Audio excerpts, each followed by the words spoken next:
Salut Romain, tu nous emmènes où aujourd'hui? On s'est donné rendez-vous devant la bibliothèque du centre-ville pour parler des propositions de Grenoble Capitale Citoyenne en matière de politique culturelle.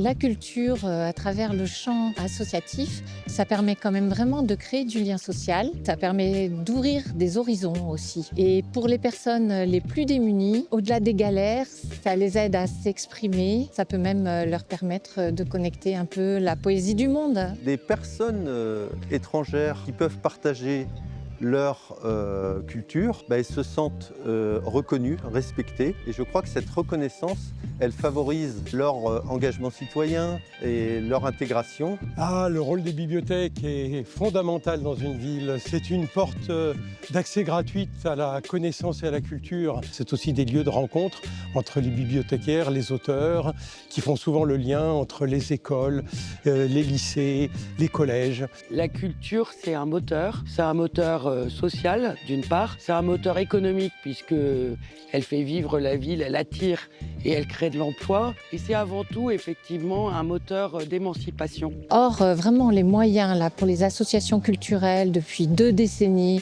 elles ne font que vraiment diminuer sans arrêt. En plus, il y a le système quand même de subventionnement qui est vraiment pas terrible. Subventionner un projet chaque année, ça nous oblige de sauter d'un projet à un autre. Et ça ne nous permet pas du tout d'exploiter le potentiel du projet qu'on a monté, parce que tout de suite, il faut enchaîner sur un autre projet. Je souhaite une culture qui soit forte, évidemment, une culture de qualité, diversifiée, qui soit largement plus accessible à tous. Je souhaite aussi que la culture soit une vraie priorité politique, que ça ne soit pas une variable d'ajustement, parce que ce n'est pas un luxe. On est quand même à Grenoble sur une terre d'innovation et le plaisir, il est là.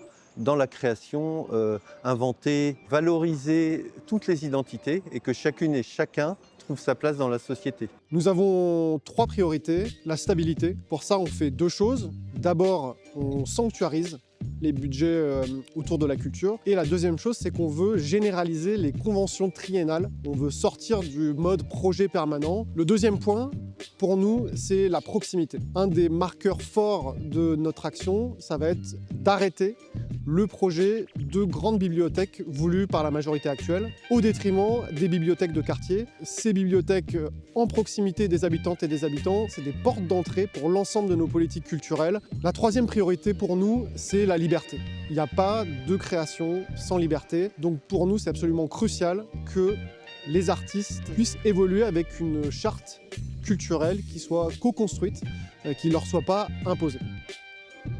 Investir dans la culture, c'est investir dans le vivre ensemble et donc c'est investir dans l'avenir de notre ville. Ouvrons la voie à une culture libre, à une culture vivante et à une culture qui nous rassemble.